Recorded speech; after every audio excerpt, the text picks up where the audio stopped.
Hello and welcome everyone to the Angel Summit 2022. We're really excited to have you here. I'm Maria Jade Piano, co-host of this Angel Summit, and I'm the one introducing the summit today because I will be interviewing the most beloved, angelically blessed Dr. Reverend Kimberly Marooney. Now, many people know of Reverend Kimberly because you've all been with her on this Angel Summit. However, today we're going to be taking the opportunity to really delve into her unique story, her angelic transformation, and how she came to form the angel ministry, and most importantly, her expert angel opinion and perspective and expertise on the guardian angels, as today is the feast day of the guardian angels. And I would love to introduce Dr. Reverend Kimberly to everyone here. Dr. Marooney is an interfaith minister and mystic with a doctorate in spiritual psychology, with over 20 years of experience providing spiritual counseling and angel readings, and is the author of 7 best-selling books on spiritual transformation, following the angel path to soul. Dr. Kimberly is a workshop leader, speaker, radio broadcaster, focusing on spiritual topics that concern the heart and soul, and is the founder of the Angel Ministry, as well as the academic dean of Gateway University, a school for the study of higher consciousness. I'm proud to present to you Dr. Reverend Kimberly Marooney. Oh, thank you, Maria. I like that one. You found a good one. So, as we're all gathered here, we're really excited to learn more about your unique path. And I invite everyone to listen as if it's the first time, because there will always be some new nuggets of information and getting to know Reverend Kimberly in a new way and to see her and her path with new eyes. So, the first question that we'll start off with in today's interview and learning more about your path with the angels is, would love to hear more about how did you come to form the angel ministry program? Oh, that is such a good question. And I'm so happy to have the chance to talk about this because when the angels asked me to do this Angel Healer Summit, I wasn't entirely clear about what was going to unfold. I just said yes and started following directions. And that's the angel's path to soul. You say yes and you start following directions without having to know everything, without having to understand, without, you just say yes and follow directions. It took me a long time to get to that. And so when the angels first asked me to host the angel ministry, it was terrifying to me. I had this big, huge vision. I had no idea how to do it. I didn't think I was up to the task. I thought they were asking the wrong person. They got the wrong door to knock on, all of those things. So it literally took me about 3 years to work into saying yes. And I had a lot of support. I had Judith Larkin Reno at the time who was saying, well, if you want an angel ministry, then you can run it through Gateway University. And because we're a school for the study of higher consciousness, because we're a 501c3 spiritual religious organization, you can legally ordain ministers in the angel ministry instead of just calling it a ministry. It can be a real, true, legal, interfaith ordained ministry, which is what it is. And that terrified me because I didn't know how to train anybody to be a minister. I was already an ordained minister with Gateway and with Judith, and my ministry was through teaching and doing angel readings and spiritual counseling. It wasn't until I took that trip to England where I met Jody Cross and where I met Akusi Angel and where I met Karen that the reality of the angel ministry really hit home. And the way it happened was that I had not told anybody besides Judith Larkin Reno about this vision. No one else knew about it. When I got to England, Karen had invited me to come and do a workshop in her peace cottage. That was a very sweet place to be. But the flight was really hard on my body, and when I arrived there to do the workshop, I was in some fairly poor condition from the travel because I hadn't left enough time to recover in my travel plan. So I arrived there, she took one look at me, and she put me in her healing chair. Now, Karen is a world-class healer, and we had 20 minutes, mind you. And by the end of that 20 minutes, I was completely transformed because she is a world-class healer. I had my strength and energy back up. I was back in balance again because she's a powerful energy healer. And at the very end, she looked at me. She got my attention. She looked me in the eyes and she said, "So, when are you starting the angel ministry? I must be in the first class." And I thought, busted. And then Akusi said, "When are you starting the angel ministry? I need to be in the first class." And Jody Cross said, "When are you starting the angel ministry? I need to be in the first class." So I got the message, and there were several others on that trip. I think I met about four or five others who were in the first class of the angel ministry on that trip while I was traveling around. And Saxon Knight was in that group. So, yeah, Saxon Knight was there. Oh yes, Saxon. Yeah, yeah.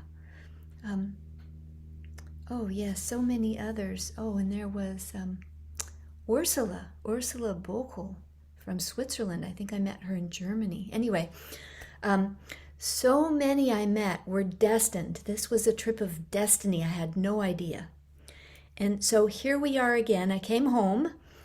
I talked to Judith Larkin Reno. I had other friends who were supporting me at the time. I was in a women's mastermind of other women spiritual entrepreneurs like me. And they all dived in and said immediately, "Yes, you have to do this." And they immediately went into support. One of them I hired as a coach to help me because I really didn't know how to do that technical part of starting it up. So she helped me get that all set up. And boom, we were off and running. We had 20 ministers in our first class that we ordained in the Santa Cruz Mountains near where I was living at the time. It was just beautiful. Maria was later ordained there a few classes later. But it was very exciting. Once I said yes, that terror, that fear melted away, and immediately the information that I needed started to pour in. So the information for all of the classes, the people who were going to be there, how to create the website to attract the people where they could sign up, the invitation, everything. When I said yes, everything opened up and flowed in. And it was my fear that was keeping it out. So it's our fear that prevents us from receiving the very resources and synergistic connections and everything we need to be able to say yes. So that was the angel ministry. And so this time has been a wonderful catalyst for our next class. We haven't had a class, I haven't started a class of the angel ministry since 2017. So this is really precious.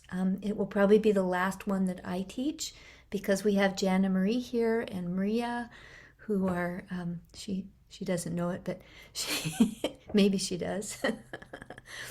We have other angel ministers here with us who are helping us to go forward into the future of the angel ministry that I haven't seen yet. We're going to see it together.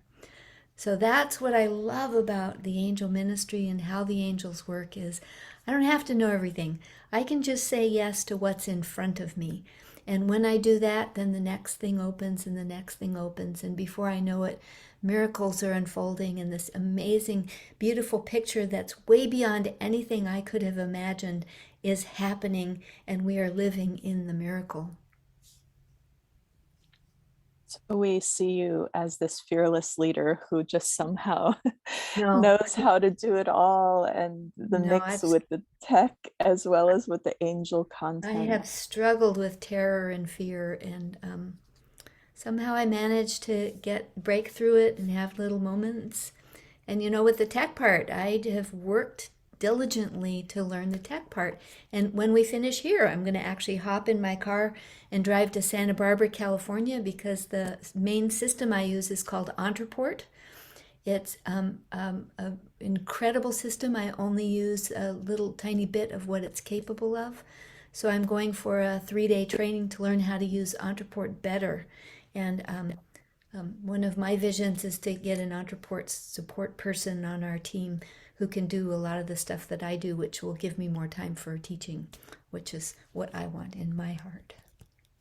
Amazing. I believe a lot of people here can relate to that initial terror or fear. There's different stages of first uh, the awakening that can happen, and then going into the hobby side of spirituality, and then there's a big gateway, literally, in going towards the professional aspect. And you saying yes is what really opened the channel, and you were provided for. So I'd love to take a step deeper into what you shared and ask you, for everyone here, what's your angelic transformation story? How did you awaken to the angels? Oh, there are so many of them. Let's see, which one do I want to share today? There was the first one that went into angel blessings cards. Short form of that one was I was almost dead. I wanted to die. And I was praying, prayed.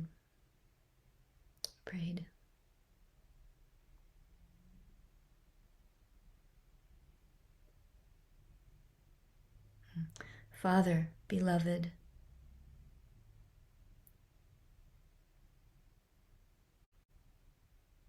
I don't care what happens to the body, this body. All that matters is that I feel the embrace of your divine love right now.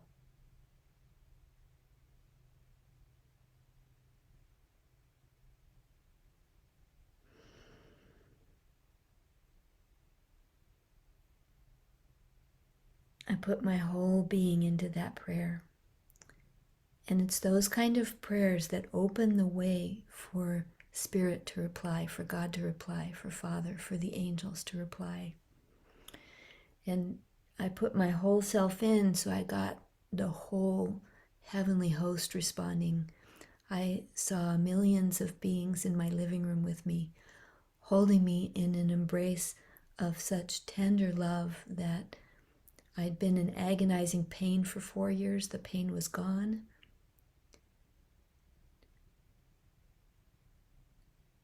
I felt open and clear instead of lost. And the angels asked me in that embrace to create a bridge to Spirit. I said yes, not knowing what that might be or how I could do it. At the time I had almost no functionality. I'd forgotten how to read. I could hardly walk. I could hardly see. I was in pretty poor condition. But I said yes. I trusted that the solutions would arise. I said yes. Mostly because I wanted to stay in this energy of love. I didn't want to go back to who I'd been or how I was feeling. And while I still had about a year of healing left and some pretty significant pain to work through, it was much less. It was tolerable. And my mental capacity started to return. I was referred to a doctor who could figure out what was wrong and start treating me, which made a huge difference. I could just read again. I didn't have to learn to read again. I'm happy to say I just was able to remember how to read again. I could focus and think. And so the angels started coming just one by one and holding me in their embrace, teaching me their gifts, imbuing me with their unique individual qualities. And that's how Angel Blessings Cards was written. So it was the angel of prayer first, Archangel Zadkiel, was behind the scenes teaching me to make that prayer. I'd never prayed like that before in my life. That was a scary fucking prayer, I can tell you. And the angel of surrender was helping me to surrender into that depth of prayer where all that mattered was feeling the love. Nothing else mattered, no bargaining. Well, I guess that is a bargaining. Yeah, I need to feel your love. Yeah, that's a bargain, I guess. It's not if you do this, I'll do that, but just love me. which is our natural state. So what I was asking for was just the truth beyond everything else over the top. And then Archangel Raphael came, bringing me the right doctors. And just one by one, the angels came and spent anywhere from a week to a month with me. And I mean that literally. That's why there's music in the angel blessings cards. That's the music I was guided to listen to when I was connecting with those angels. And they didn't channel the information in angel blessings cards. I lived it. I lived it, and then I was guided to write about what I was experiencing and living. And then I was also guided to find a picture because I was having all kinds of visions. So when I was creating angel blessings cards, I was guided to pictures that when you look at them, you feel the energy I was feeling. And this is kind of how it felt for me when my guardian angel was behind me. It was a little fuzzy. There was depth. Depth. It was so deep, so powerful, and yet so tender. The angel was illumining the darkness that was the darkness of fear and pain that was in my heart. So that's that one. When you speak, it's so powerful. I need to speak here, but I'm literally feeling speechless, but it's so powerful. Hmm. And the embodiment of light when you speak, it's very integrated with your being. And I know here, listening to you, I can sense even my own consciousness and my being shift. And that brings us to a very important question, which I'm personally and professionally fascinated by when it comes to you, Reverend Kimberly, which is I know for myself, but perhaps for many of us here, sometimes we can dip in and out of angelic connection. Sometimes it can be very beautiful and intense and consistent. And then there's other times where we may go and do something else for a while, or there's ebbs and flows. So, the question I'd love to ask you next is, how do you in particular remain consistent when it comes to your angelic and divine connection? I love that question, Maria, because that has been the focus of my entire life since I was about 16. And it was very painful for me flowing in and out of that connection. I would go to very, very high states of connection, and then I would drop out into very deep and low pain and suffering from being separated from it. So it was like I go through this door and I'm in heaven, and then the floor falls out and I'm in hell. And I endeavor, I do everything I can. I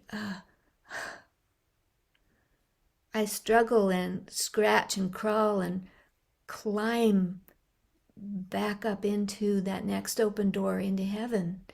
And I'm there for a little while. And the floor falls out and I'm back into hell again. And I went through that for years, for years. It was at its worst. In my own spiritual journey, I had the immense benediction to be with the living physical incarnation of God here on earth. And I'd go through experiences where I was literally in heaven with God the Father, literally, and then not. And I was told by my spiritual teacher at the time that it was because my desire was so great that I could get into those moments of pure being. But then that shined the light on anything that was unlike itself. So there I was back in the fear and the pain and the suffering and the unworthiness and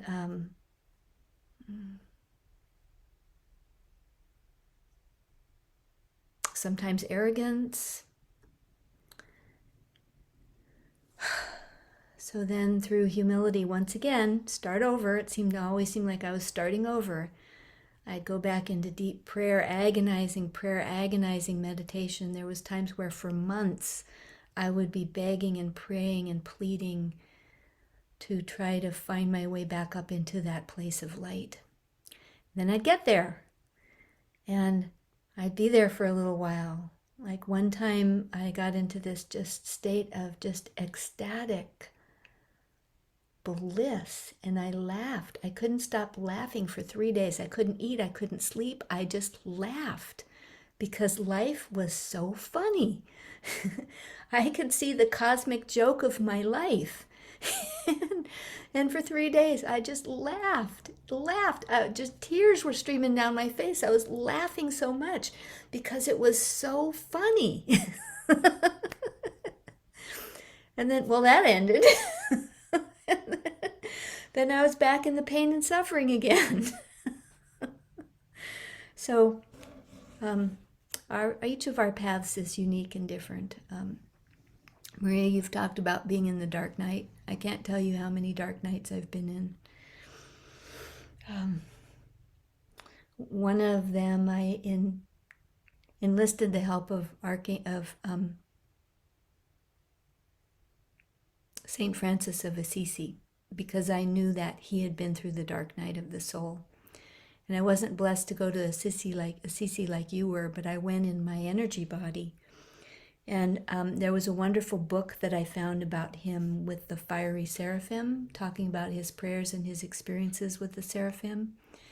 And the thing I loved is that at the end of his life, he told someone, it managed to be recorded, that he wished that he hadn't been so hard on himself in his austerities, because he literally lived outside in the snow with bare feet and just a little robe. He froze, he starved. He was very hard on his body and his austerities, and I did some really hard austerities too, trying to find my way back into that connection. And when I read his departing wisdom, you don't have to be so hard on your precious body to ruin your health for austerities. I took that to heart and I stopped doing some of the more severe forms of spiritual endeavor that I was doing. They were severe for me because I have such a delicate body and I was in really delicate health. They wouldn't be severe for somebody else who was in, I just want to say, they wouldn't be severe for somebody else who was in good health. So one step at a time, one prayer at a time, one meditation at a time, one quote at a time. I keep quotes all around me because I almost always need some help. Not so much anymore, but always. Like Dr. Lynn on day 2 told us, I give thanks for the seen and unseen benefactors who support my work. And just notes of how to take care of my body. This is a note on how to take care of my body because I forget. And God is you. And choose lightheartedness. I love sticky notes. And choose to ascend every moment. So I just keep these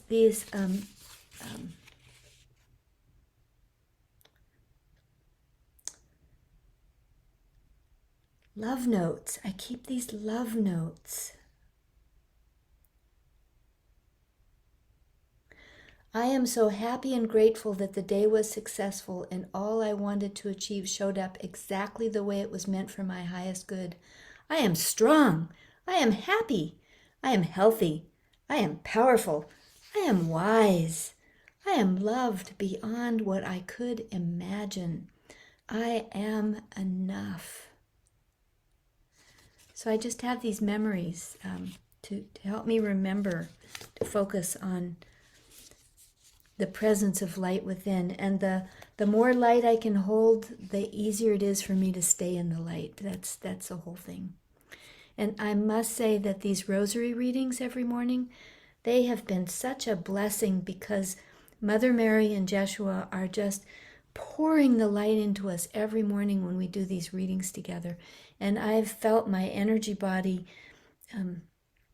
expand by probably 10, 20 fold in just since we started with these readings of light. So, and it's because of you. It's because of all of you for being with me in these morning prayers. We need to be together to do this together. It's very hard to do it alone. Almost all of the major breakthroughs I've had have been with other people. So they've been in a program that I was taking, in a program I was teaching, in a mastermind group or a prayer group, or in our community. We have a community where we meet every month. I have had some major breakthroughs in our soul illumination community just by sharing what's up for me. That's the beautiful thing about the soul illumination community. We meet on the second Tuesday of every month, is I share the latest of what's coming to me and through me for staying in that connection. So I encourage you to join the soul illumination community with us for that wonderful experience. So, Maria, great question. Thank you. So it sounds like next up on the angel ministry is going to be a CC.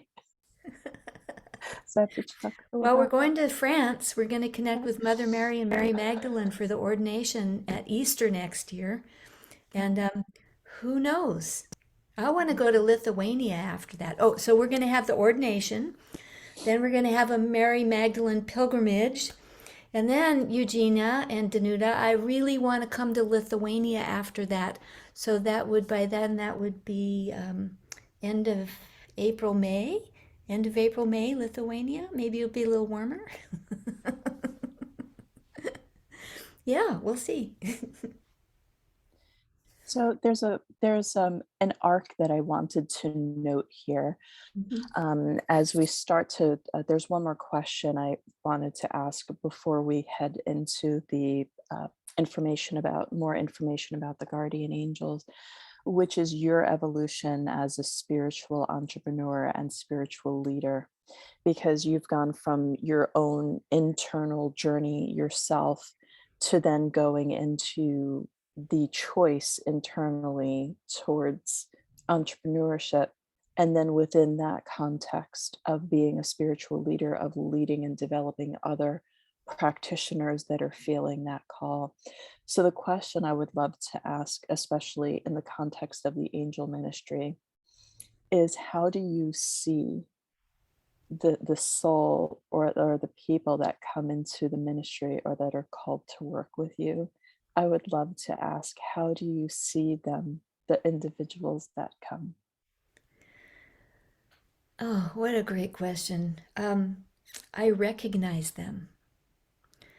So we are all seraphim with the cherubim or two thrown in. Yeah, yeah. But we are all seraphim. So we carry an essence in our light, in our being, in our energy bodies. There's a very specific essence that's there. And when I meet people, I can recognize that essence.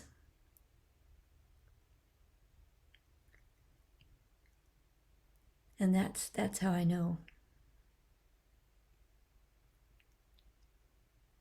Oh, I wanted to take a moment to ask that so that if and when people were drawn to be in the ministry, you're amazing at developing people and seeing what their unique talents are. Mhm. And a true leader is also putting other people in leadership positions. And so I just wanted to acknowledge that. All right. Oh, So, thank you. heading into the Feast of Guardian Angels, that's the special day of the calendar in the Catholic tradition. And although this is an interfaith ministry, would love to hear your perspective on the guardian angels and what does it mean to specifically how do angels feast? Would love to hear more about that. I was thinking that. I woke up thinking this morning, well, It's Guardian Angel Feast Day. How do they feast? What's a feast for them? They're energy beings. They don't eat, but they receive nourishment. And so, as what started out as a kind of a silly, fun sort of a question, as I really tuned into it, I realized, well, how do they celebrate? What's their nourishment? And their nourishment is like us, feeling getting an extra special dose of divine love from Source. That's their nourishment. Even though they live in that continual broadcast of divine love, I believe there are waves in it. I feel those waves. And sometimes the wave carries different qualities of energy. That's what I learned most in the angel love cards, is that there are these qualities of energy of love. So like today, we started with the sweetness quality. And when I did angel love cards, I think I said on another day that when I was asked to do the sweetness card, I was in a warrior phase. I was literally fighting for my existence. And sweetness to me was like a Hallmark greeting card or one of those little statues. And I thought, oh, I got no use for that. But the angels were persistent with the sweetness, and they actually helped me to find the sweetness that lives within me. And as I was able to let go of the warrior aspect and become the lover, I was able to let this childlike, joyful sweetness come out of me, which is really who I am. So I think it's the same for the guardian angels, that they get these waves of energy with different qualities that support their unique aspects. And when we get paired up with a guardian angel, it's because the guardian angel has those unique aspects of light and love, unique qualities of love that either are our natural being or that we need most. So I feel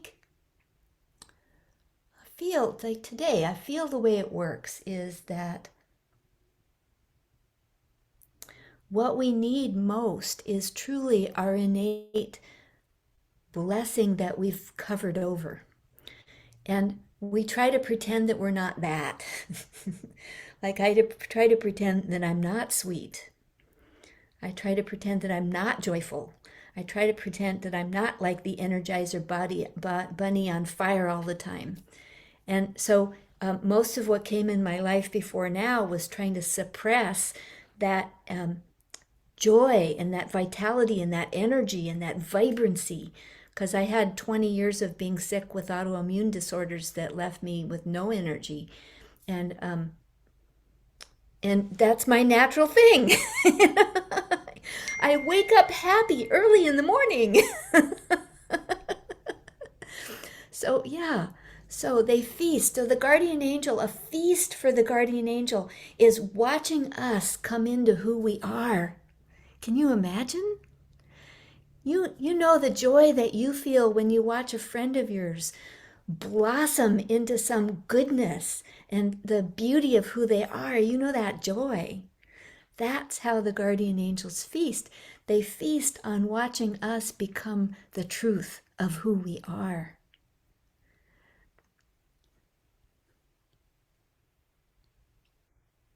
Your love and energy are so infectious. It's really permeating and shifting the consciousness.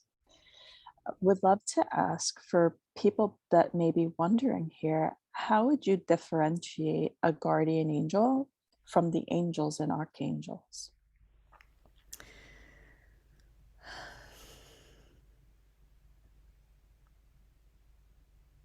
So an angel is simply a messenger of the divine.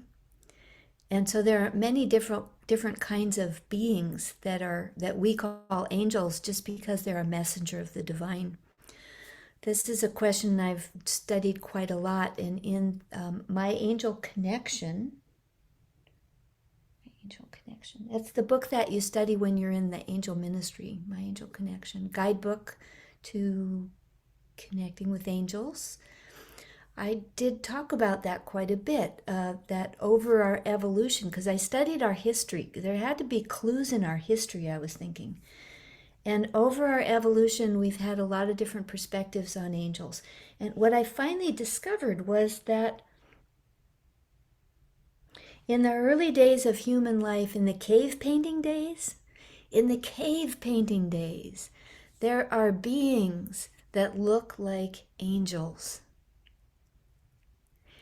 And then, over as we've progressed intellectually and culturally and socially, the next big thing was the nine choirs of angels that are pretty much the domain of the Catholic Church, with the seraphim, cherubim, I don't remember the order, the principalities, the thrones, the dominions, anyway, I don't have to remember them all, but the lesser angels and the seventh realm, the ones that are the closest to us on the earth, those are the ones that are the guardian angels.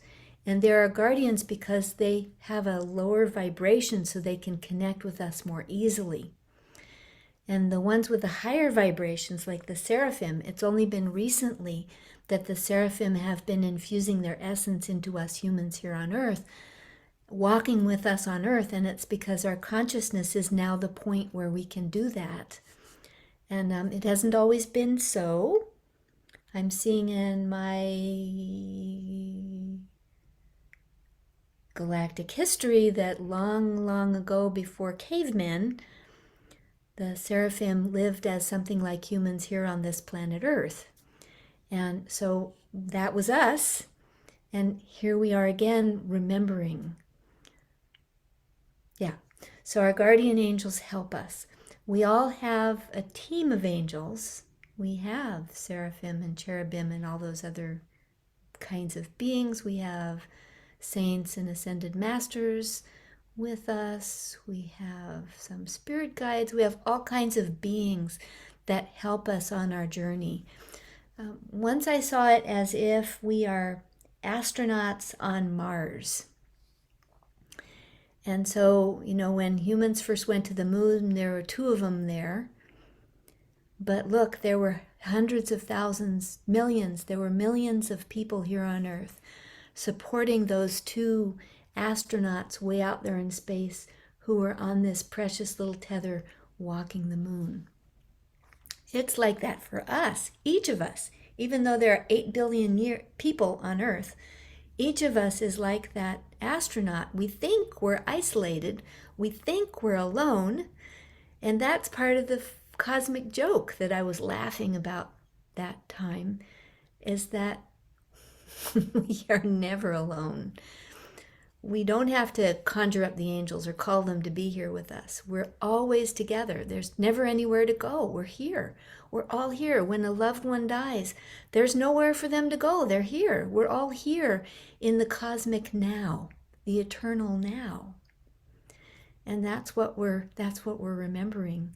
The guardian angels help us because they're the closest to our human experience, and they can help us in ways that some of the higher angels just don't do. I received a private question from someone in the participants that are asking about the angelic hierarchy comparison between the seraphim and the archangels. An archangel can be a seraphim. Michael is a seraphim. Metatron is a seraphim. Mother Mary is a seraphim. So an archangel is a job title. It's like they're like the CEO of a particular branch of energy that's coming here specifically to Earth. And underneath them, like the CEO, underneath them, they have this whole network of upper level C-suite and directors and managers. And this whole organization. There is actually an organization. When I went through a period of time where I thought, oh, how silly. But there is actually an organization that's based on the vibratory rate of the beings. Yeah. And so, yeah. archangels can be seraphim. Mm-hmm. All right. So um, now going back to your discussion around the guardian angels, we'd love to ask for people who may be wondering here, what are some practical ways or ways that you would suggest that people can connect with their guardian angels? The best way is to pretend that they're here with you all the time. Pretend they're your best friend that's with you all the time. I usually feel them by my right shoulder. And when most of the time when I have my angel vision open and I'm looking at other people, they're also by their right shoulder, but not always. They can be in other places. So we'll do a meditation shortly where you will be able to sense where is your guardian angel, and how does that your guardian angel feel, and maybe you can see what they look like, and maybe you can hear a name. What was the question? What are some ways people can Can connect or connect. Okay. communicate? Okay. Yeah, I just went into the connection. Okay. So we can um, we can if you can't already sense them, just pretend that they're here. You can talk to them. When you're alone, you can talk to them out loud. If you're out in public or with your family, they might think that's a little bit odd. So I would caution against that. You know, we want to be normal in the world. But when you're alone, when you're in your car driving alone, when you're washing dishes, you can talk to them out loud. I love moments when I'm either in transition or when I'm doing something like folding laundry or washing the dishes, or I'm cleaning the toilet or something like that, or when I'm organizing papers. That's or waiting. When I'm waiting for something to load on the internet. Those are all wonderful times to just tune in your guardian angel and just let them know that you know that they're there, and send a little bit of gratitude. So sometimes we see them in the clouds in the sky. Sometimes we recognize special numbers like on license plates out in the world, or numbers that we see here and there. Those of us who are into sacred numerology pay attention to the numbers. And when I did both the angel blessings and the angel love cards, I took a great deal of time and care to make sure that the number I gave to each angel was numerologically in alignment with that energy. Sometimes I pay attention to dates when I schedule things and times when I schedule things. Like, was it Maria that picked a specific time and date? Who was that? Was it? Oh, I can't remember now. Somebody. Oh, it was on. One of our speakers was on. It was. It was you, Eugenia. We had a conversation at a very specific time and date for the fall equinox. Yes, that was it. The fall equinox. Yes, thank you, Eugenia. So that we were speaking at the very time of the equinox. Yes, yes.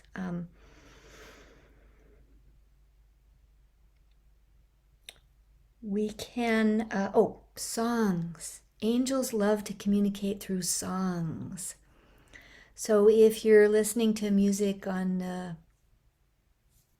internet, or used to be the radio, if you're listening to music on the radio and a song comes up that has just the right words or just the right message for the moment, that's an angel message. If a song just pops into your head, like one of our angel ministers loved Broadway songs, and she was always saying, "Oh, this Broadway song just popped in my mind, which you'll never walk alone," and she'd sing, it was so precious. Yeah, so songs. I went through a period of time where I was seeing pennies, and on the penny it says, "In God we trust."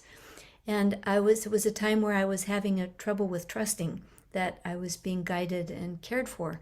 And so invariably in those moments when I was in doubt and questioning myself and my path, there would be a penny on the sidewalk. Another way is feathers. Man, do I have a collection of feathers. I see feathers, actual bird feathers. I see feathers everywhere I go. And Sometimes I pick them up, sometimes I don't, but they're always a reminder that I am never alone. The angels are always with me. And I love it. We have feathers in this in our logo for the Angel Healer Summit. Oh, I love finding music. Let's see, we talked about music. Crafts, pictures. I love to find pictures of guardian angels that resonate in my heart.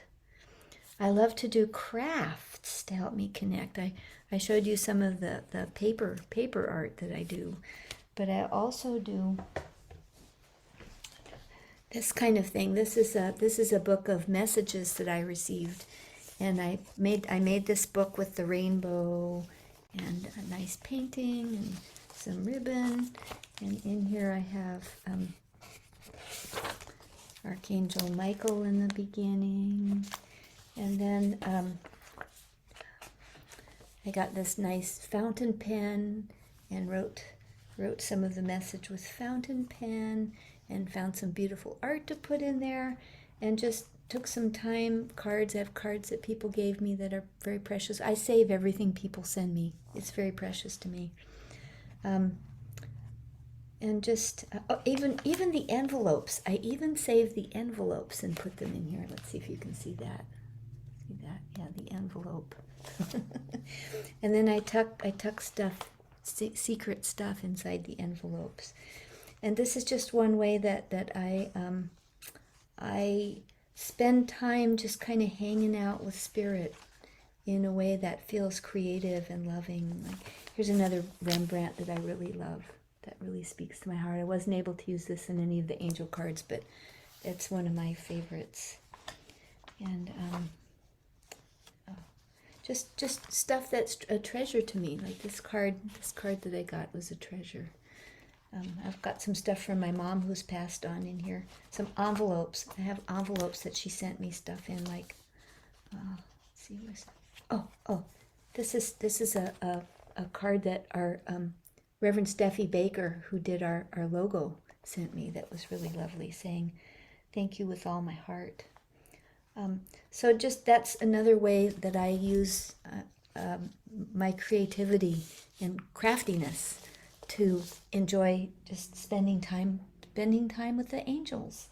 I pray and feel them in my heart and feel joy and sweetness. So I'm not sure if this is a selfish question or one that people here would like to know, but when is that angel craft workshop of how to make that binder going to happen? I've been thinking about that. Okay, I'm making a note. Angel craft workshop. Okay. Yeah, an angel craft workshop. Got it. Because that's It's fun so for me. Oh, beautiful. I also beaded rosaries, and I learned how to tie the pearl knot. So I spent the time. This took me a long time because every one of these little beads has a knot, and it's a very specific, pesky little knot. You have to tie it with 2 tweezers to get it in the right place so that the spacing is right. And every single one of those knots was a prayer. So that's another way that I spend with the divine, is just finding ways to feel creative and to end up with something that's precious to me. And this is the one that has that sterling silver seraphim on it. I don't know if you can see that. Yeah. It's so beautiful. And shortly we'll start heading into an experience with the guardian angels because I'm sure many people here would like to. And I am intuitively guided to ask you one other question specifically about the guardian angels as we head into that. You gave us so many practical how-tos on connecting with the guardian angels. And I know for myself, when it comes to different angels that are beyond the guardian angels, it's usually a little bit easier for me because then I'm able to know I'm working with a specific angel for a specific purpose, and it feels very focused and driven, and there's a certain intentionality. With the guardian angels, I feel a little bit more maybe spiritually naked, if I can put it that way, because it's not like there's this super duper heavy focus or intentionality. And so the question that comes up around being this open, vulnerable visibility with the guardian angels is not only the how to of the practicality of angelic connection. I would love to have um, discussion or some more information on how we could feel worthy as well of that connection. Yeah, yeah. So I'm going to speak of myself with this. One of the programs I came in with was perfectionism. Does that sound familiar? Perfectionism, yeah. And for a long time on my spiritual path, especially when I was in the 15 years that I spent with the incarnation of God, I felt so unworthy. And I could never do anything right. I couldn't get anything right. I didn't feel like I was pleasing to the Lord. I was never picked for stuff. You know, back to my childhood, I wasn't picked wasn't picked for the teams out on this playground. You know, I wasn't chosen. I was not the chosen one. No, I was not the chosen one.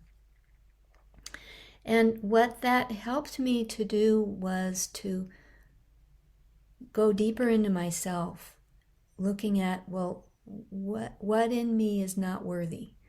What in me is afraid? I had so much fear. What I still do have some fear, but what in me is afraid? What in me is unworthiness? How does that come out as arrogance? Because that's the other flip side of unworthiness is arrogance. How does that come out as arrogance? And just I would try to examine everything as help. I would see it all as help.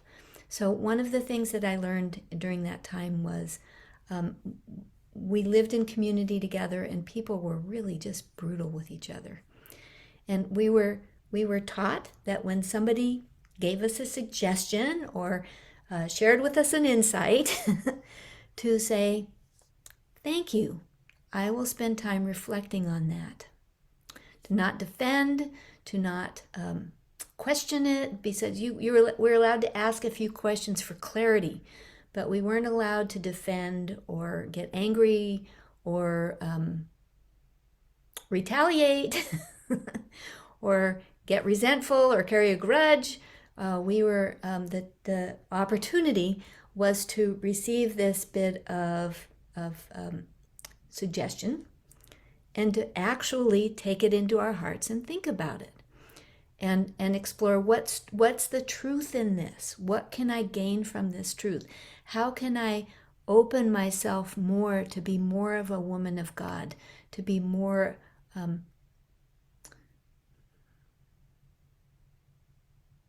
more of the divine being that I truly am? And so it was in that way, just using everything that came to me, that I was able to work through unworthiness. And I got to the point, fortunately, go through stages in this, but I got to the point where I could begin to, when I caught myself in a typical issue that I like I like to do victim, and I like to do, oh, poor me, I never have enough. And I like to do, oh, I'm so alone. Oh. I learned to start to tease it and make fun of it and joke with it, so that when those things come up, I can laugh with it and say, okay, what's the deeper message here? So that's my best advice, is learn to laugh with it while you're finding the deeper message here. But don't take it so seriously. Choose lightheartedness and choose to ascend in every moment. And God is you. Yeah, when we remember those things in the moments when we're not feeling worthy, that's when our guardian angel helps us. That's when Archangel Gabriel comes to us and says, reminds us that we are such amazing beings of light. Our being of light is bigger and brighter than the sun in our solar system. That's who we truly are. We are not only capable of moving mountains here on Earth, literally, we could literally move mountains. We have the power to change the weather. We have the power to heal. We have the power to love.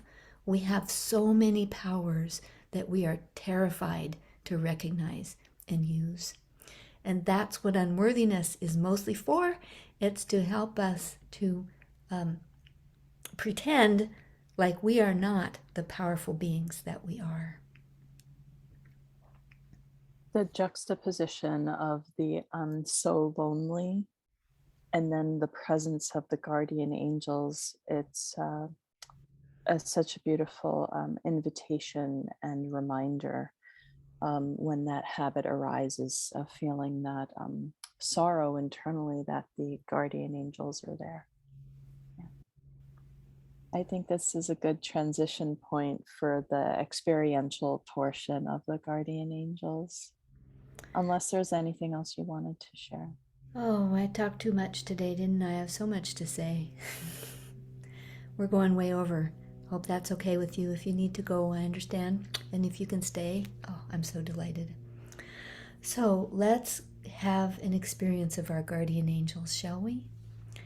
Let's begin with our hands on our hearts and close our eyes and just breathe into your heart.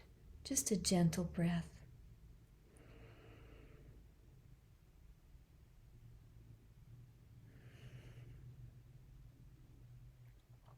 That's it.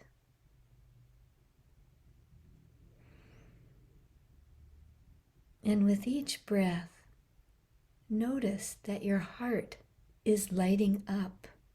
Your heart is emitting light, a beautiful, radiant light of love. You don't have to do anything for that. It's just your natural state. It's your natural being's soul, radiant heart. It's part of your energy body, part of your physical body. Your soul and your guardian angel beat through that heart. And as you breathe into that light, that love in your heart, can you feel the love as a warmth, as an expansion of energy? Or however you feel it, it's perfect. Just notice.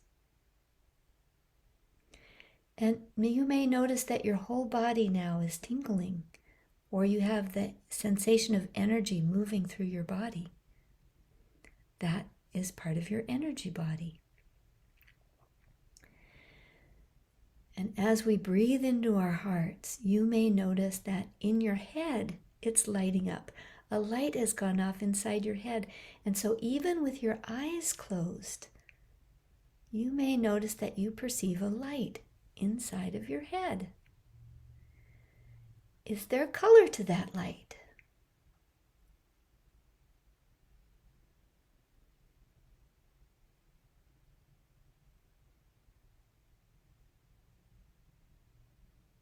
Is there a feeling? You might be feeling anything from sadness to joy and elation. Whatever you're feeling is just perfect. Let it rest lightly in your heart. And as we breathe, I'm seeing the wings of our heart opening up like angel wings. And I see our beautiful sacred heart, this beautiful red heart, beating and glowing brilliantly, like Mother Mary's Sacred Heart.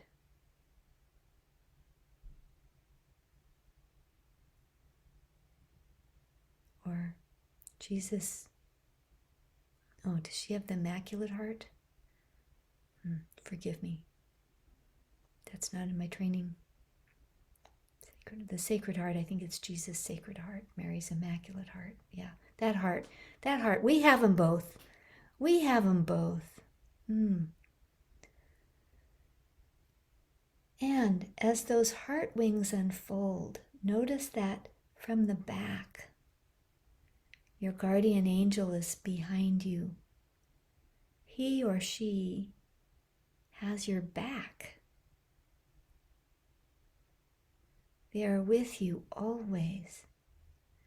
And notice, do you sense a presence? Like I'm feeling mine again by my right shoulder. And it started out small. For me, it started out small like a globe, a sphere of light. And then it expanded into a column of light as I give it my attention. And she feels like a she. She expanded into a column of white light. And then the rays of light came out. We like to think of these as wings, but her rays of light, she opened her rays of light for me.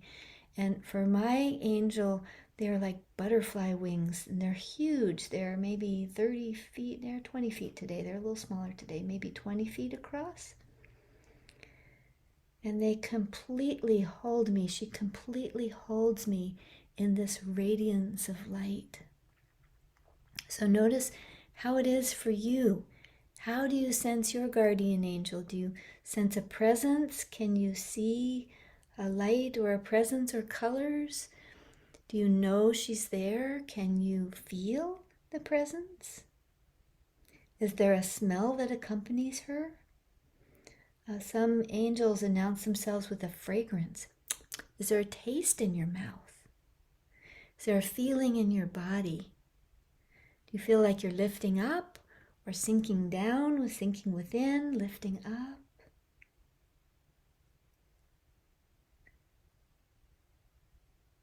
Perhaps there's a quality of joy or love or happiness or peace or funness or compassion. Maybe your guardian, he or she, is bringing fortitude or courage, whatever you need today.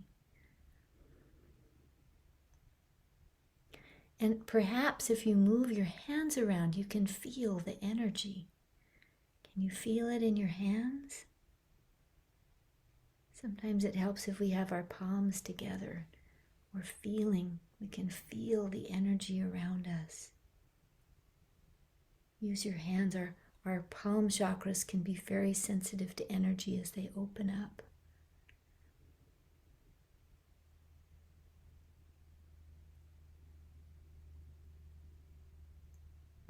So let's begin with the color or colors.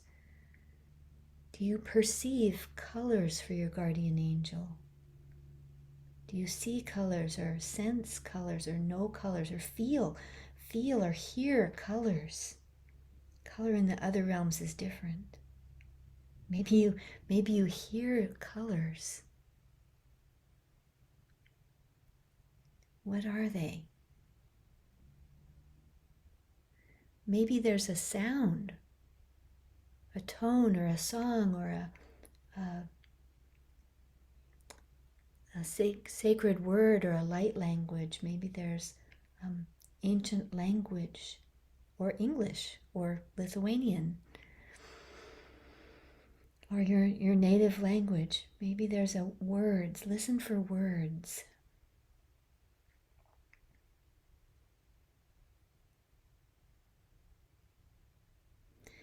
My guardian is reminding me that her name is Gemma. She says, I am Gemma.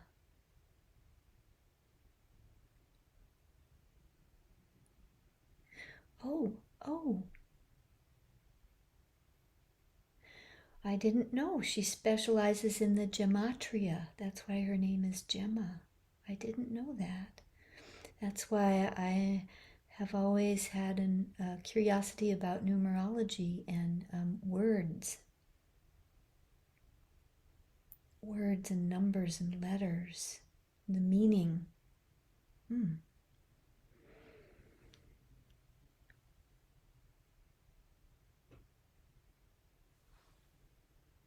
Notice how your guardian feels next to your body.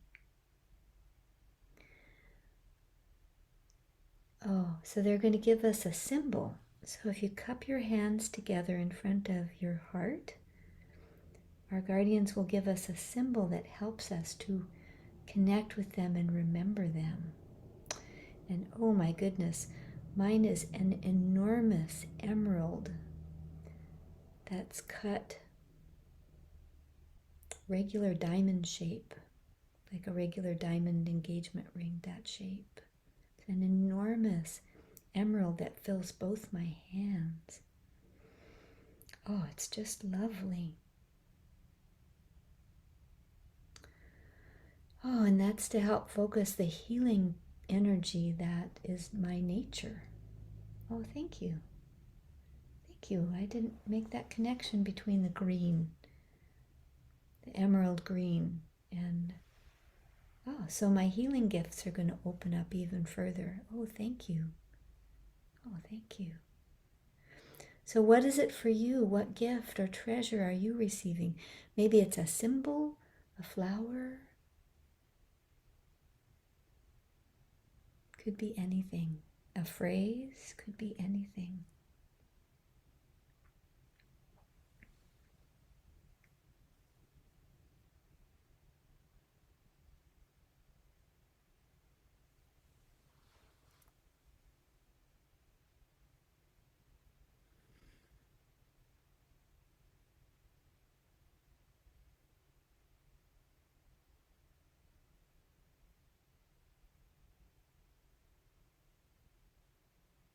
And now receive the energy blessing from your guardian angel. Breathe it in, feel it. Oh, mine's coming in like a mist from the right side, going through my physical and energy bodies to the left. It's so tender and exquisite.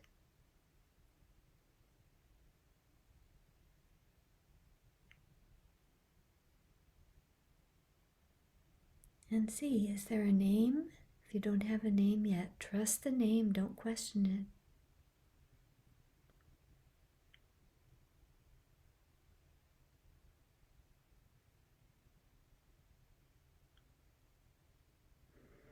it. So the pressure is changing inside my head. My ears just popped. And that, for me, that's a symbol that we are outside of Earth, time and space, that we are in the eternal now. Oh, yes, we are in the eternal now. Oh. And we've been given the opportunity to ask for something. So what is it that your heart and your soul most desire?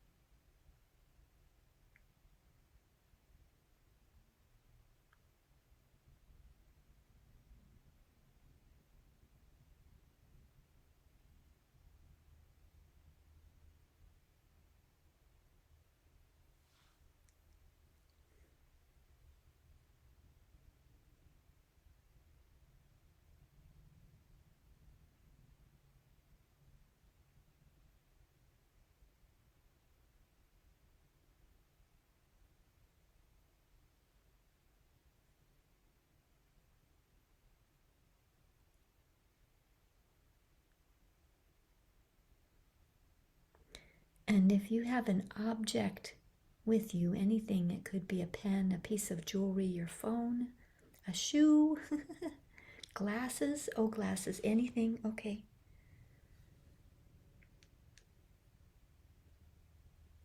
Hold it in your cupped hands and it will receive the blessing of this energy so that you can easily connect through this object.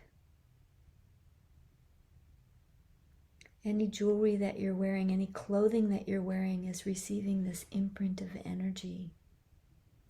The room that you're in is receiving this imprint of energy. The chair or the piece of furniture, whatever you're sitting on, is receiving this imprint of divine energy.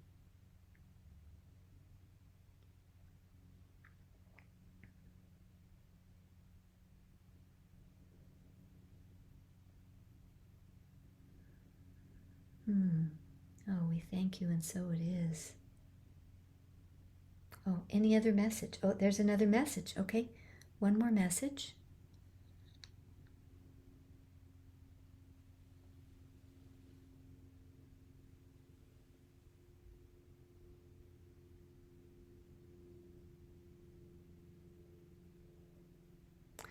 We're being asked to allow our skills to be enhanced.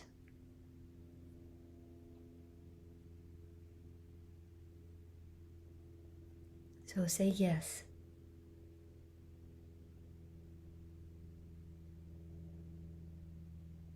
And say, I allow my skills to be enhanced.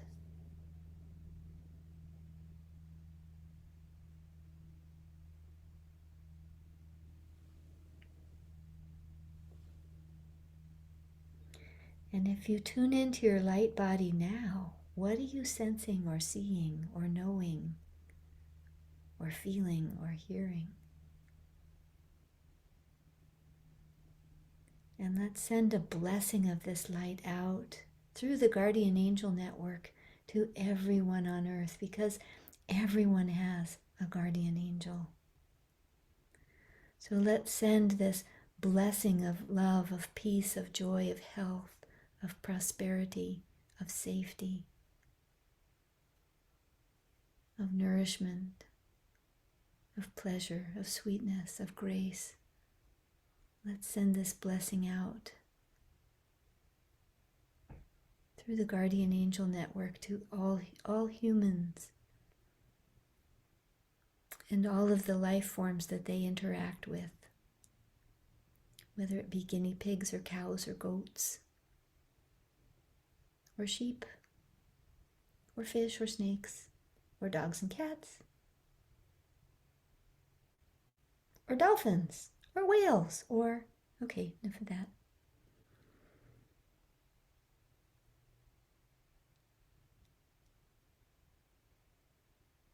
Oh, we send this blessing through the waters of the earth too.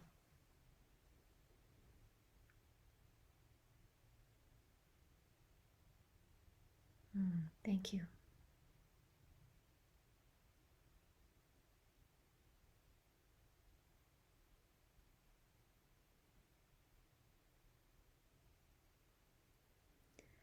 And so it is that we keep this energy in our heart, in our mind, in our body, always. Yeah, and just gently open your eyes where you are. Don't leave this place, but gently open your eyes.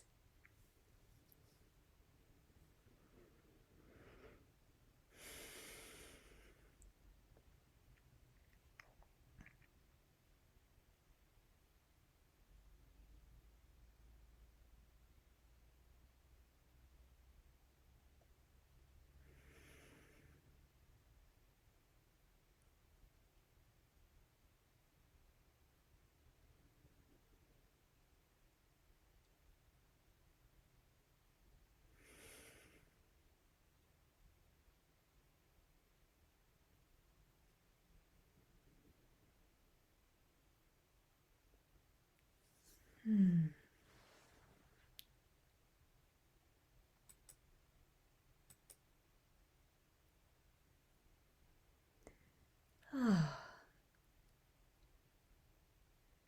well, that was pretty fun, wasn't it? Who wants to who wants to share about your experience? What happened? You can just unmute yourself and talk. Yeah, do it, do it. Nyoko, please. It was wonderful. I came in a little bit late because I had a phone call from my mom, but it was beautiful. I saw green and purple, Oh, nice. green and purple, and the gift was a bluebird. I don't know what that means, but it was a bluebird in my palm. So yeah, thank you so much. That was really, that was not only fun, it was, I could feel it. Yeah, it was, I could kind of feel a presence, But you know what? I have a really hard time believing in, so I doubt myself a lot. But so I like to get rid of that doubt. But I did see green and purple for sure, and a bluebird. But I even doubted the bluebird because, I thought, is that real? Is that, or am I just making it up?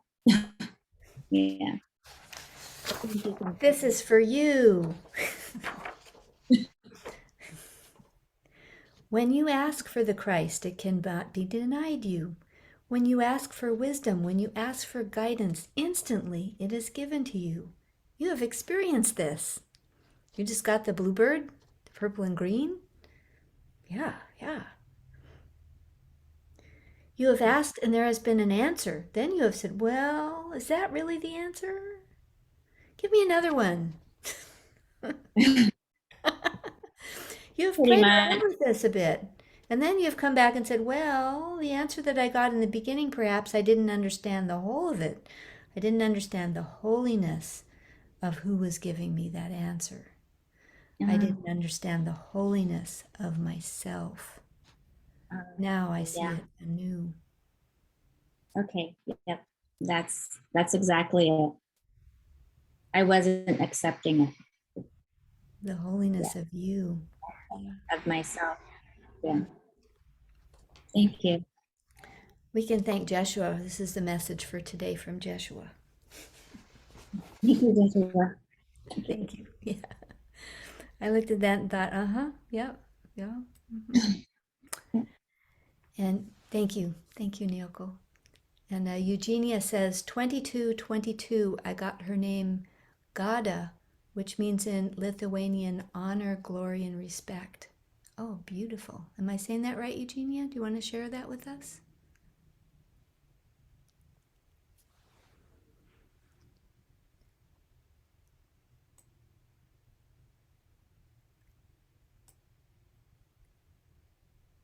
Okay. Who else wants to share? You can just unmute and speak.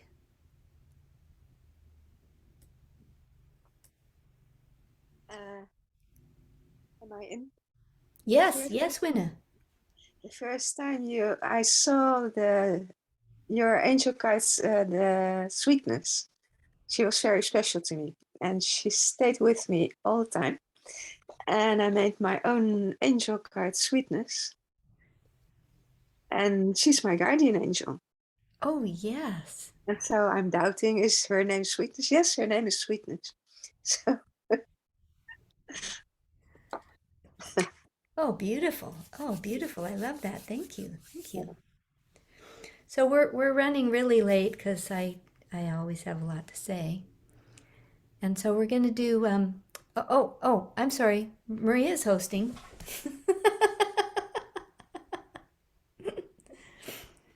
Okay, Maria.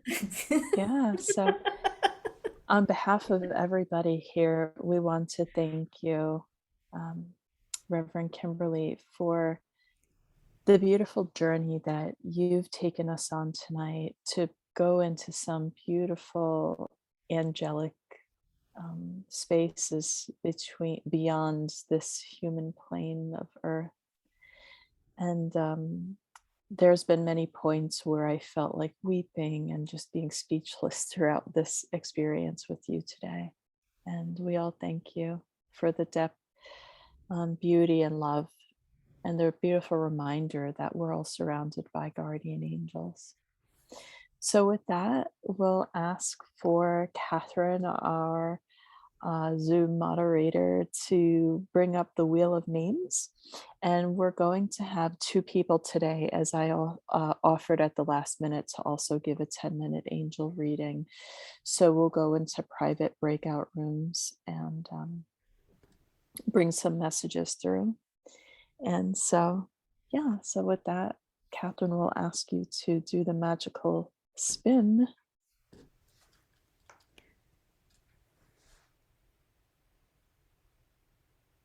Oh All my right. goodness, look what you did.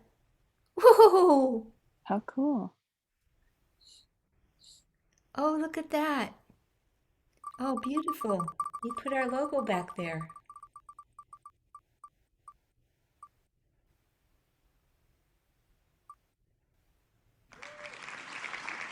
Yay! So our lucky winner today, who's going to be paired with Reverend Kimberly, is going to be Eugenia. Oh, how fabulous. Okay, one more. And got one more.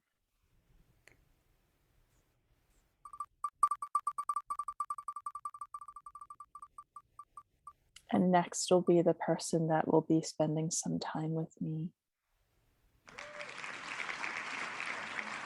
Monica. I did read for Monica previously, I believe. Okay, so let's take her out then and do someone else. Okay, sending you love, Monica. Yeah. I was gonna open the microphone instead. Yeah. Okay, one more time.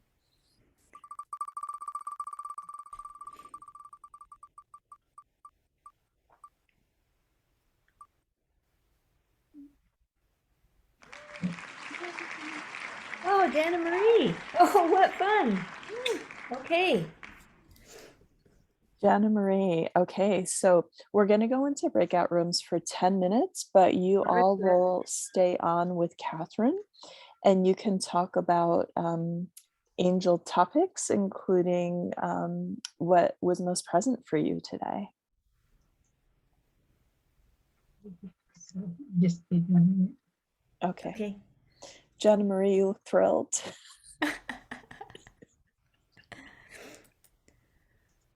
Oh, fabulous. Fabulous. The angels are warming up and getting ready for you. So, all right. Oh, beautiful. Beautiful. Oh, okay. There we go. Okay. And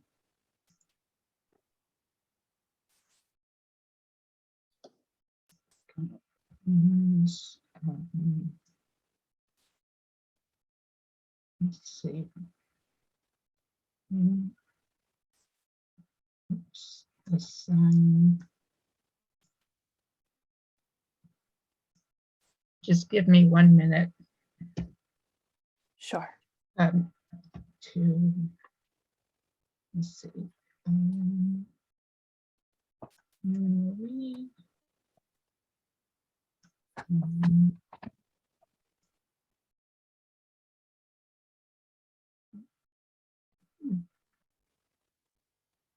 Maria.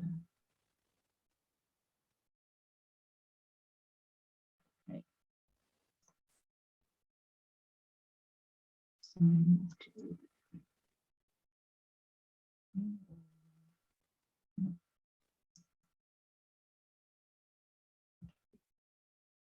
No.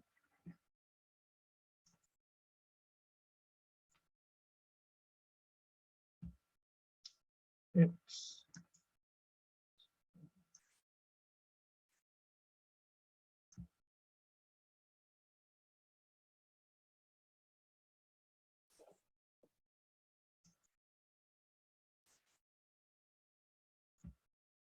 Oops. Maria.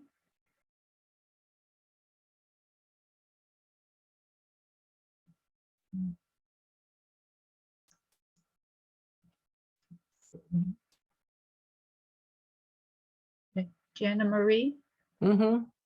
I'm sorry, I am not able to reset it so that I can put you and Maria in a room.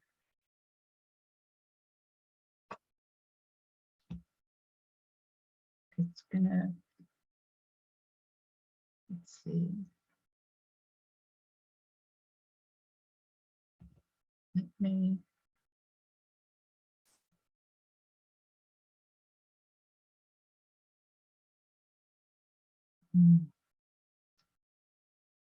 Or maybe we can do it tomorrow. Will you be on tomorrow, Maria?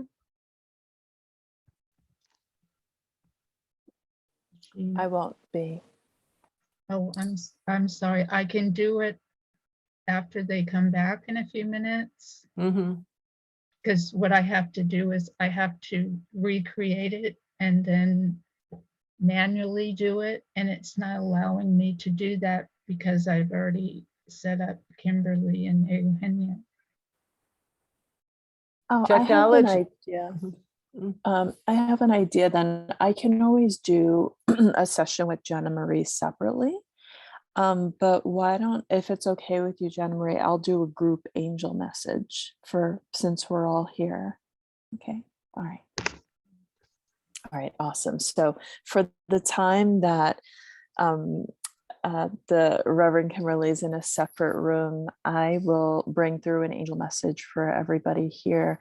And I drew a card to today, which is the angel of forgiveness in the angel blessings deck. It's card number 43. And the message, the name of this angel is Stamera, and it's the forgiveness. So I'm just going to hold it up so you can see it more clearly. And part of the reading is talking through the images on the card. So this is a group angel reading for everyone here.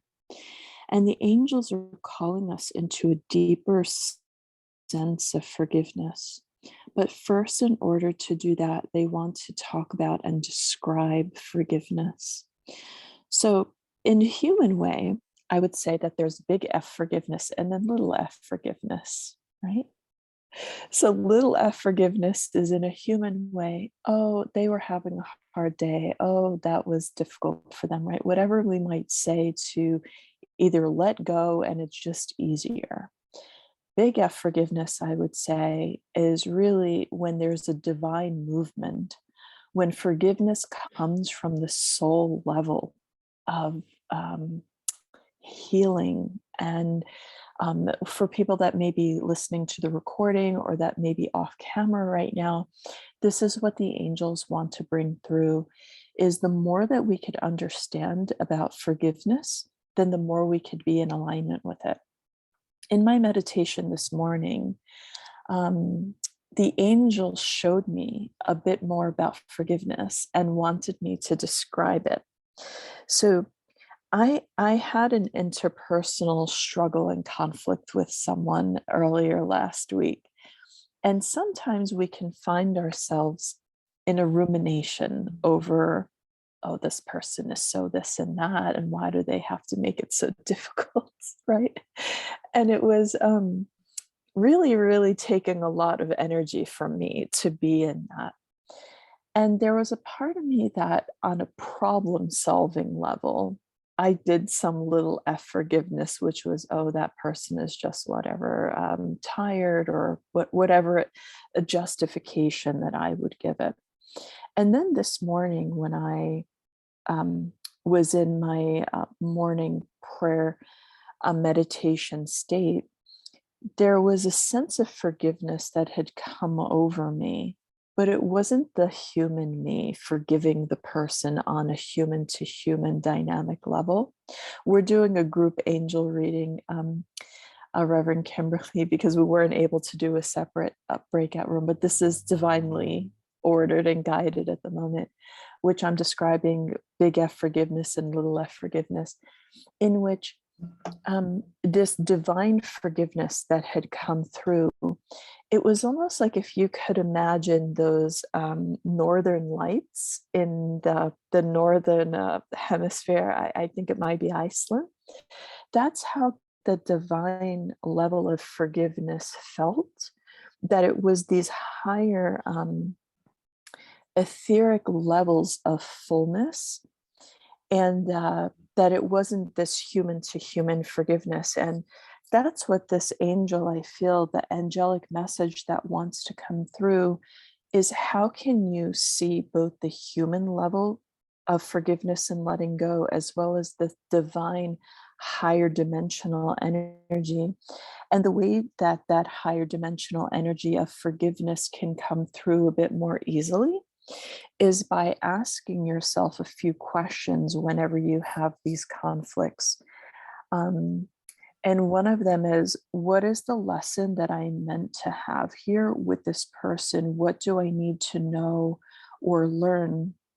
And then once you gather what that nugget of lesson, wisdom, or insight is, even if you're feeling awful or you're feeling like you're in a blame, like super blame or super angry, right? There's still a nugget underneath that.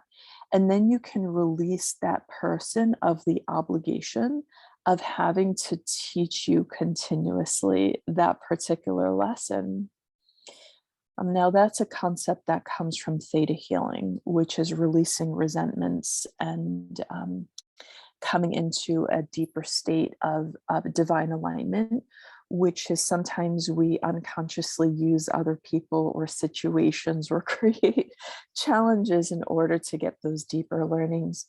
And so I'll briefly just describe the dynamics and energies that are in this card, which is there's a person here that may be either asking for forgiveness, but we can also mutually see them as someone who's open to receiving it. So part of this process of forgiveness is not only giving it to others, but it's also us being in a receptive state. This here is an angel transmitting forgiveness and being that divine translator between the human rumination or the human conflict that we can have. And this here is an angel holding up a mirror, because as we know, when we're often in these interpersonal conflicts, there's a mirror showing the shadow parts of both people that are involved. And so part of our humility is to say, what is it that's in me that I may be seeing or that's reflected in the other person, vice versa, and really come to a state of humility. And where this angel is touching the mirror is this piece of illumination right here that can help heal that shadow. And there's some angel playing music in the background here to help usher in the higher vibrational, not only music, but the channeled sound and vibrations of healing. And so this, when we were in session tonight with the guardian angels, the angels gave me a challenge. I know that sometimes the angels can seem like it's all cherries and rainbows, but they gave me a challenge and they asked me, how willing are you to let go of the long list of resentments that you're holding against other people? And I really have to chuckle at that because it's really true. And so my homework today will be to start releasing that list, because what happens is, because I want to remember those things and those challenges, because the nervous system wants to prevent them from happening again, is what would be possible for your inner original blueprint template energy of your soul to emerge when you can let go of that list. What within you wants to emerge of your true self and free your own consciousness to circulate divine energy, as opposed to circulating the resentment, the pains, and the sorrows. But one caveat I will say is that your soul will show you in divine timing. There's no pressure and there's no shame if you're not able to forgive now. This is not a race to forgiveness. This is just more so describing the process of what can unlock and happen.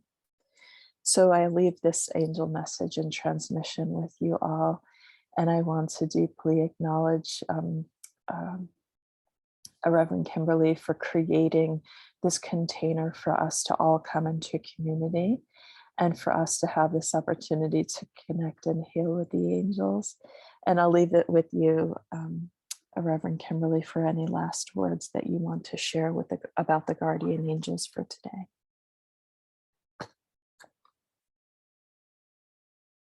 Oh, thank you so much, Maria. I enjoyed that. That was quite beautiful. And thank you, Eugenia. What a sweet time we had together, didn't we?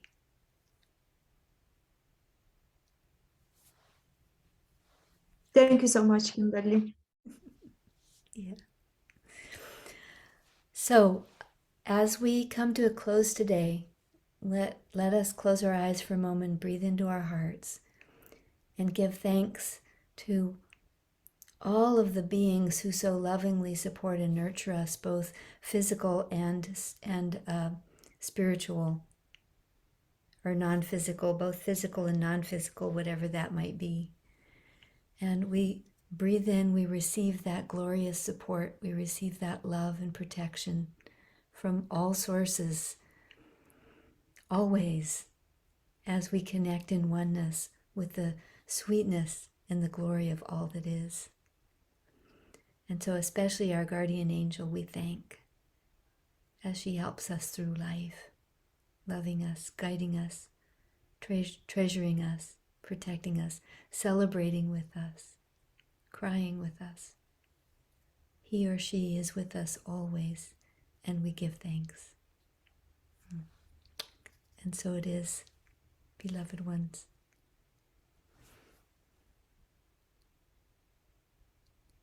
Oh, would you share the next speaker and the series or what people can look forward to next? Oh yes, tomorrow. Tomorrow is Monday. Tomorrow is Monday. And tomorrow is...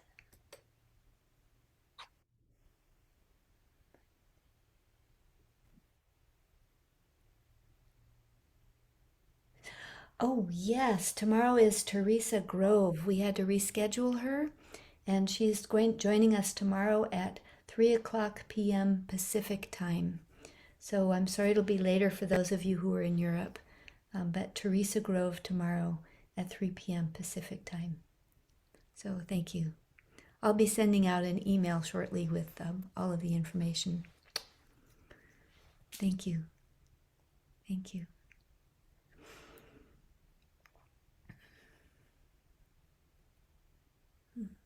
See you all tomorrow.